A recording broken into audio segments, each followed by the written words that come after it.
আমাদের বিবাহবার্ষিকী উপলক্ষে আমার বোন কত রকমের রান্না তৈরি করেছে দেখো। প্রথমেই রয়েছে গরম গরম সাদা ভাত, কাগজি লেবু। তারপর এখানে দিল স্যালাড। 13 তারিখে ছিল আমাদের বিবাহবার্ষিকী, সেদিন কিন্তু আমি সব রান্না তৈরি করেছিলাম, তাই আমার বোন বলেছে আজকের রান্নাটা ও তৈরি করবে। আর প্রত্যেকটা খাবারই কিন্তু ও তৈরি করেছে, তোমরা আগে দেখো তারপর বলবে খাবারগুলো কেমন হয়েছে। তারপরে এখানে দিয়েছে শাক ভাজা। আজকে কিন্তু থালাটাও আমি সাজাচ্ছি না, থালাটা সাজাচ্ছে আমার বোন, আমাকেও বললো রেডি হতে। আমি এখন শাড়ি পরছিলাম আর ও ততক্ষণ থালাটা রেডি করছিল। তারপরে এখানে দিয়েছে গরম গরম বেগুন ভাজা। আমার বোন বলল এত সুন্দর করে যখন রান্না তৈরি করেছি, থালা সাজাচ্ছি, খেতে দিচ্ছি, তখন কিন্তু আমাকে শাড়ি পরতে হবে এবং আমার বরকে পাঞ্জাবি পরতে হবে। জোর করে কিন্তু আমাদেরকে পড়া করিয়েছে। দাঁড়াও তোমাদেরকে একদম লাস্টে দেখাবো কেমন শাড়ি পরেছি আর কেমন সেজে গুজে খেতে বসেছি। তারপর দিয়েছে আলু ভাজা, আর তারপর দিয়েছে মাছ ভাজা, আর তারপর দিয়েছে ভাজা মুগের ডাল, আর তারপর এখানে দিল আলু পোস্ত। আর আজকে আমার বোন তৈরি করেছে রুই মাছের কালিয়া। তারপর এখানে একটা নতুন স্টাইলে কিন্তু ধনেপাতার চাটনি তৈরি করেছে, মানে ধনেপাতাটা পেস্ট করে নিয়ে তারপর কড়াই দিয়ে তৈরি করতে হয় না সেই রকমভাবে। যদিও এরকম চাটনি আমি কোনোদিনও করিনি, আমার বোন আজকে করেছে। তারপর দিয়েছে পাঁপড়, এখানে দিল মিষ্টি দই। তারপর এখানে দিয়েছে একটা অরেঞ্জ রসগোল্লা, একদম টাটকা টাটকা রসগোল্লাটা। আর তারপর এখানে দিয়েছে গোলাপ জামুন। এই মিষ্টিগুলো কিন্তু আমার বোন আনা করিয়েছে শুধুমাত্র আমাদের জন্য। আর তারপর দিয়েছে ঠান্ডা এক গ্লাস জল। ঠিক একইভাবে কিন্তু আরও একটা থালা সাজিয়ে নিয়েছে। এই টেবিলে কিন্তু তোমরা দেখতে পাচ্ছ দুটো থালা, দুটো থালাতেই একই রকম খাবার সাজিয়েছে। এবার চলো আমরা রেডি হয়ে চলে এসেছি।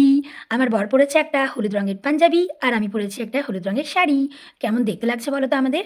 আমার বোন যখন থালাটা সাজাচ্ছিল আমি কিন্তু একবারও এসে দেখিনি কেমনভাবে সাজিয়েছে। তারপর এখন এসে দেখে আমি অবাক হয়ে গেছি যে খুব সুন্দর করে থালাটা সাজিয়েছে, এত কিছু রান্না তৈরি করেছে শুধুমাত্র আমাদের জন্য। আমার থালা সাজানোর ভিডিও তোমরা তো অনেক দেখেছো, কিন্তু আজকে কিন্তু আমরা স্বয়ং নিজেই দুজন হাজির হয়ে গেছি খাবারের সাথে। কোনোদিন তো আমি খাবার খেয়ে তোমাদের সাথে ভিডিও পোস্ট করিনি, শুধুমাত্র থালা সাজানোর ভিডিও পোস্ট করেছি।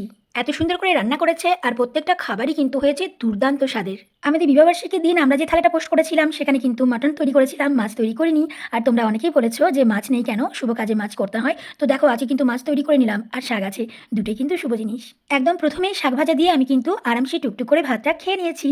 এটা হচ্ছে আমাদের 20তম বিবাহবার্ষিকী, আর এতগুলো বছর ঠিক পার হয়ে গেল বোঝাই যাচ্ছে না। আমার তো মনেই হচ্ছে না যে 20 বছর আমার বিয়ে হয়েছে। আসলে কি বলতো, অনেক কম বয়সে আমাদের বিয়ে হয়ে গেছে, তো তাই এতগুলো বছর পার হয়ে গেল। তোমরা আশীর্বাদ করো আরও বাকি বছরগুলো যেন হাসতে খেলতে সুন্দরভাবে কাটিয়ে দিতে পারি। প্রত্যেকটা রান্নাই কিন্তু দুর্দান্ত হয়েছে, তোমরা তো দেখে বুঝতেই পারছো। এইরকম মাছ ভাজা দিয়ে গরম গরম ভাত খেতে যা লাগে না, দারুণ দারুণ। তোমরা অনেকেই আমার আগের থালার ভিডিওতে হ্যাপি অ্যানিভার্সারি উইশ করেছো, তার জন্য তোমাদের জানাই অনেক অনেক ধন্যবাদ। তোমরা কিন্তু জানিও আমার বোন রান্নাগুলো কেমন তৈরি করেছে এবং থালাটা কত সুন্দরভাবে সাজিয়েছে, সেটা কিন্তু তোমরা জানিও। আর অবশ্যই জানিও আমাদেরকে কেমন দেখতে লাগছে। আমি এখন কিন্তু খাবার খাওয়ার পর কিন্তু ভিডিওটা পোস্ট করছি। আর আজকে কিন্তু আমাকে কোনো রকম কোনো কাজ করতে হয়নি, আমার বোন একা হাতে সবকিছু সামলে নিয়েছে। একদিন তো রেস্ট পাওয়া গেছে, কি বলো? আর এইদিকে আমার বোন ক্যামেরার ওই পার থেকে আমাকে বলছিল তুই একটু জাইবুকে মিষ্টি খাইয়ে দে, আর জাইবু তোকে যেন একটু মিষ্টি খাইয়ে দেখ। কিন্তু আমার তো ভীষণ পরিমাণে লজ্জা লাগছিল, লজ্জায় তো আমি পুরো হাসতেই থাকছিলাম।